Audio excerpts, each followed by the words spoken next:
Hello everyone, welcome back to my YouTube channel. आज है 30 मई और आज की क्लास के अंदर अपन जो 30 मई को कुमार गौरव सर के द्वारा ही जो करंट अफेयर्स करवाई गई है तो उसी क्लास का अपन हैंड रिटन नोट्स के रूप में रिविजन करेंगे। तो इस क्लास के अंदर आपका टाइम भी बच जाएगा और जो सर के द्वारा कंटेंट करवाया गया है उस पूरे कंटेंट का रिविजन भी हो जाएगा। तो चलो शुरुआत करते हैं क्वेश्चन नंबर 1 से। तुर्की के नए राष्ट्रपति कौन बने हैं? तो इनका नाम है रेसेप तैयब अर्दोगन। तो अर्दोगन इससे पहले तुर्की के प्रधानमंत्री थे और अब ये राष्ट्रपति बन गए हैं। तो कितने साल के लिए? तो 5 साल के लिए। इनकी पार्टी का नाम क्या है? तो जस्टिस एंड डेवलपमेंट, ये इनकी पार्टी का नाम है। और किसको हराकर बने हैं? तो जो केमल है जो कि विपक्षी दल के नेता हैं, इनको हराकर बने हैं।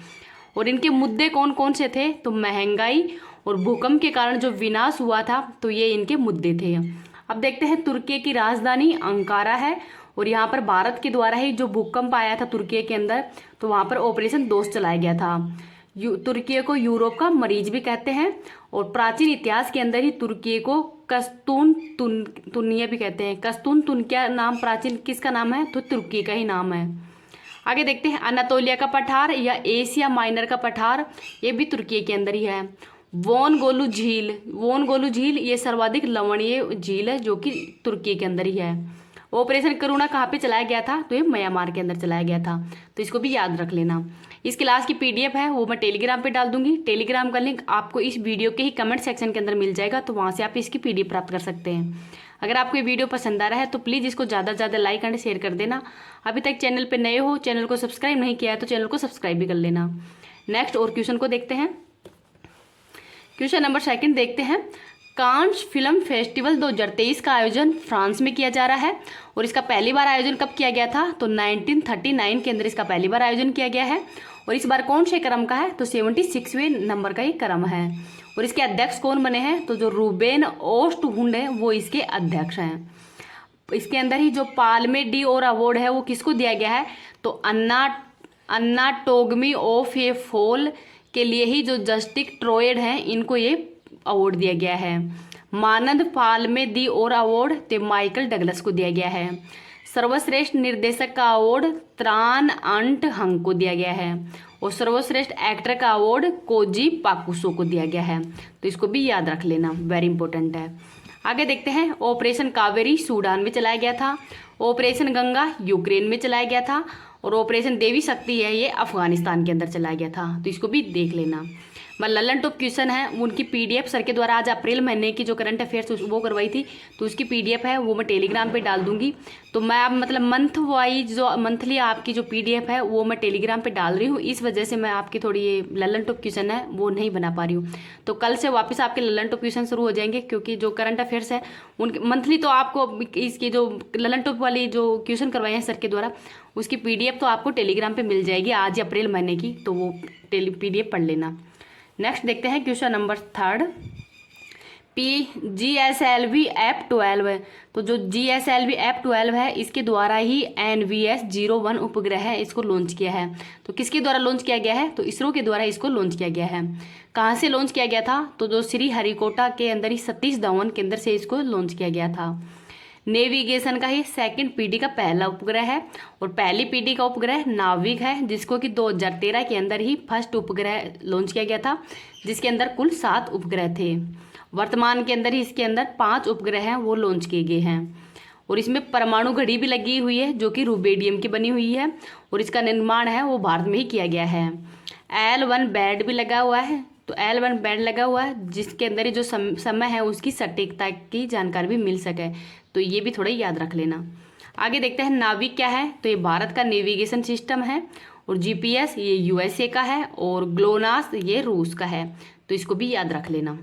नेक्स्ट और देखते हैं, क्वेश्चन नंबर 4 देखते हैं। COP 28 का सलाहकार समिति है, इसके सदस्य किसको बनाया गया है? तो भारत की तरफ से मुकेश अंबानी और सुनीता नारायण को बनाया गया है। COP 28 का आयोजन कहाँ पे किया जाएगा? तो दुबई के ही अंदर ही यूएई के अंदर इसका आयोजन किया जा रहा है। और फर्स्ट जो पृथ्वी सम्मेलन कहाँ पे हुआ था? तो रियो ब्राजील के अंदर ही पहला पृथ्वी सम्मेलन हुआ था। कब? 1992 के अंदर ही, और इसका एजेंडा 21 था। और बोन जर्मनी के अंदर ही जलवायु परिवर्तन के लिए सम्मेलन हुआ था 1994 के अंदर। कोप तो कॉन्फ्रेंस ऑफ पार्टीज होता है और COP 1 का आयोजन बर्लिन जर्मनी में किया गया था 1995 में। और कोप 3 का आयोजन क्योटो प्रोटोकॉल 1997 के अंदर ही जापान में हुआ था। कोप 27 का आयोजन मिस्र के अंदर ही शर्म अल शेख के अंदर हुआ है। और कोप 15 ये जैव विविधता से संबंधित है और इसका आयोजन मॉन्ट्रियल कनाडा में किया गया है। और इसकी अध्यक्षता किसके द्वारा की गई है? तो चाइना के द्वारा इसकी अध्यक्षता की गई है, तो ये भी याद रख लेना। नेक्स्ट देखते हैं क्वेश्चन नंबर 5, एनपीए। तो एनपीए क्या है? तो नॉन परफॉर्मिंग एसिड्स, जो गैर निष्पादित संपत्ति है तो उनको एनपीए कहते हैं। तो एनपीए प्रबंधन के लिए ही पहला स्थान किस बैंक का है? तो बैंक ऑफ महाराष्ट्र का है, जो कि पुणे के अंदर है। सेकंड स्थान एचडीएफसी बैंक का है और थर्ड स्थान है कोटक महिंद्रा बैंक का। तो एनपीए के अंदर वो बैंक शामिल होते हैं जो कि 90 दिन के बाद में ही ब्याज और मूलधन दोनों ही देने में असमर्थ होते हैं। आगे देखते हैं नरसिम्हन समिति के संबंध बैंकिंग रिफॉर्म से है।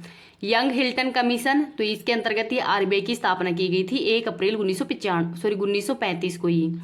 इंद्रधनुष योजना ये बैंकिंग सुधार से संबंधित है और मिशन इंद्रधनुष ये टीकाकरण से संबंधित है। शिवरमन समिति की जो शिवरमन समिति है इसकी सिफारिश पर ही नाबार्ड की स्थापना की गई थी। गोरेवाला समिति, तो इसके अंतर्गत ही जो 1955 में ही एसबीआई का नाम दिया गया था। तो एसबीआई नाम 1955 के अंदर ही गोरेवाला समिति की सिफारिश पर ही दिया गया था, तो ये भी याद रख लेना। आगे देखते हैं क्वेश्चन नंबर 6, 57वां ज्ञानपीठ पुरस्कार। ये मतलब दिए जाने की घोषणा तो पहले ही कर दी गई थी, पर हाल ही में इसको दिया गया है। तो किसको दिया गया है? तो दामोदर मोजा को दिया गया है। कौन सी भाषा के अंदर? तो कोंकणी भाषा के अंदर ही। ज्ञानपीठ पुरस्कार की स्थापना 1961 के अंदर की गई थी। इसके अंदर 11 लाख रुपए दिए जाते हैं और पहला ज्ञानपीठ पुरस्कार है वो 1965 के अंदर ही जी शंकर कुरूप को दिया गया था, मलयालम भाषा के लिए ही। पहली महिला जिनको कि ज्ञानपीठ पुरस्कार दिया गया है तो 1976 के अंदर ही आशा पूर्णा देवी को दिया गया था, बंगाली भाषा के अंदर ही। और 56वां ज्ञानपीठ पुरस्कार है वो नीलमणि फूपन को दिया गया है, असमी भाषा के लिए, तो इसको भी याद रख लेना। आगे देखते हैं सरस्वती सम्मान शिवशंकरी को दिया गया है, सूर्यवंशम के लिए। व्यास सम्मान ज्ञान चतुर्वेदी को दिया गया है, पागलखाना के लिए। और बिहारी सम्मान है ये डॉक्टर माधव हाड़ा को दिया गया है। आगे देखते हैं question number 7, power finance corporation के अध्यक्ष एंड एमडी पहली महिला किसको बनाया गया है? तो इनका नाम है परमिंदर चोपड़ा को ही। भारत के अंदर महारत्न कंपनियां कितनी हैं? तो 12 हैं। और जो 11वीं नंबर की महारत्न कंपनी है पावर फाइनेंस, तो इसकी ही पहली महिला अध्यक्ष बनाया गया है परमिंदर चोपड़ा को, तो इसको याद रख लेना। और 12वीं महारत्न कंपनी कौन सी है? तो ये है आरईएल। नेक्स्ट और देखते हैं ओएनजीसी की पहली महिला अध्यक्ष, तो इनका नाम है अलका मित्तल। सेबी की पहली महिला अध्यक्ष माधवीपुरी बुच्चे। और सीएसआईआर की पहली महिला अध्यक्ष नल्ला थम्बी कलाई सेल्वी है। और भारतीय ओलंपिक संघ की पहली महिला अध्यक्ष, तो इनका नाम है पीटी उषा, तो इनका नाम भी याद रख लेना। नेक्स्ट देखते हैं क्वेश्चन नंबर 8, प्रधानमंत्री के द्वारा ही पूर्वोत्तर भारत की पहली वंदे भारत एक्सप्रेसवे ट्रेन है, इसका शुभारंभ कहाँ से किया गया है? तो गुवाहाटी असम से न्यू जलपाईगुड़ी पश्चिम बंगाल तक इसका आयोजन मतलब इसका शुभारंभ किया गया है। इसका पहले नाम वंदे भारत ट्रेन को ही T18 के नाम से जाना जाता था। पहली वंदे भारत ट्रेन है वो दिल्ली से वाराणसी के मध्य चलाई गई है। दक्षिण भारत की पहली वंदे भारत ट्रेन है वो चेन्नई से मैसूर के मध्य। और जो परम कामरूप सुपर कंप्यूटर है ये आईआईटी गुवाहाटी के अंदर ही स्थापित किया गया है, तो इसको भी याद रख लेना। और इस वंदे भारत ट्रेन का निर्माण कहाँ पे किया जा रहा है? तो चेन्नई के अंदर इसका निर्माण किया जा रहा है। तो ये जो पूर्वोत्तर भारत की वंदे भारत ट्रेन है इसके अंदर कौन को कहाँ पे स्टेशन बनाए गए हैं? तो काजीरंगा नेशनल पार्क है, मानस नेशनल पार्क है, चेरापूंजी है, शिलोंग, ये इस वंदे भारत ट्रेन के ही बीच बीच में आएंगे, तो इनको भी थोड़ा याद रख लेना। आगे देखते हैं क्वेश्चन नंबर 9, खीर भवानी मेला। जो खीर भवानी मेला है इसका आयोजन कहाँ पे किया जा रहा है? तो श्रीनगर जम्मू कश्मीर के अंदर इसका आयोजन किया जा रहा है। जो राज्ञा देवी मंदिर है वहाँ पर इसका आयोजन किया जाएगा कश्मीरी पंडितों के द्वारा ही। कब किया जाएगा? तो जो ज्येष्ठ अष्टमी है तो उसी पर इसका आयोजन किया जा रहा है। महाशिवरात्रि को ही जम्मू कश्मीर के अंदर हेरात कहते हैं। सूरजकुंड मेले का आयोजन फरीदाबाद में किया जा रहा है। सरहुल फेस्टिवल का आयोजन झारखंड के अंदर, हरेला फेस्टिवल उत्तराखंड के अंदर और थाईपुसम फेस्टिवल का आयोजन तमिलनाडु के अंदर किया जाता है, तो इसको भी याद रख लेना। नेक्स्ट देखते हैं क्वेश्चन नंबर 10, रिंग साइड पुस्तक के लेखक कौन है? तो डॉक्टर विजय दर्डा हैं और ये पूर्व एमपी भी रह चुके हैं। इसको लॉन्च किसने किया है? तो शशि थरूर के द्वारा इसको लॉन्च किया गया है। तो जो शशि थरूर है, इनकी दो पुस्तकों का नाम है एन एरा ऑफ डार्कनेस और अम्बेडकर ये लाइफ। तो इन दोनों पुस्तकों के लेखक कौन है? तो शशि थरूर ही है। तो ये नाम भी याद रख लेना। आगे देखते हैं क्वेश्चन नंबर 11। जम्मू कश्मीर के अंदर ही उत्तर भारत का सबसे बड़ा चिड़ियाघर जम्बू चिड़ियाघर है, उसको शुरू किया गया है। तो इसको जम्बू चिड़ियाघर है, ये कहाँ पे है? तो ये जम्मू कश्मीर के अंदर ही है, जो कि उत्तर भारत का सबसे बड़ा चिड़ियाघर है। तो ये भी थोड़ा याद रख लेना। अब आज की जो करंट अफेयर से संबंधित क्लास है वो तो यही समाप्त होती है। तो जो आपको गायत्री मंत्र जो सर के द्वारा रोज करवाते हैं, इन सभी की मैं मतलब PDF है वो बना के टेलीग्राम पे डाल रखी हूँ। तो वहाँ से आप सभी गायत्री मंत्र है इनकी PDF वहाँ से प्राप्त कर सकते हैं। अगर वीडियो देखना चाहते हैं तो वीडियो आपको प्लेलिस्ट के अंदर मिल जाएगा। और जो ललन टॉप क्वेश्चन है, तो जो आज सर के द्वारा अप्रैल महीने की करवाई गई है, तो अप्रैल महीने की है, मार्च की, फरवरी की, जनवरी की, ये सबकी मैं करंट अफेयर्स मंथली भी करवा रखी हूँ। तो इनकी भी अगर आप वीडियो देखना चाहते हैं तो आप प्लेलिस्ट में जाके देख सकते हैं। अगर PDF प्राप्त करना चाहते हैं तो आप टेलीग्राम को ज्वाइन कर सकते हैं। और टेलीग्राम का लिंक है वो आपको इस वीडियो के ही कमेंट सेक्शन के अंदर मिल जाएगा। तो वहाँ से आप इसकी PDF प्राप्त कर सकते हैं। तो थैंक यू। आज की क्लास यही समाप्त होती है। आपको ये क्लास कैसी लग रही है प्लीज़ कमेंट सेक्शन के अंदर बताना।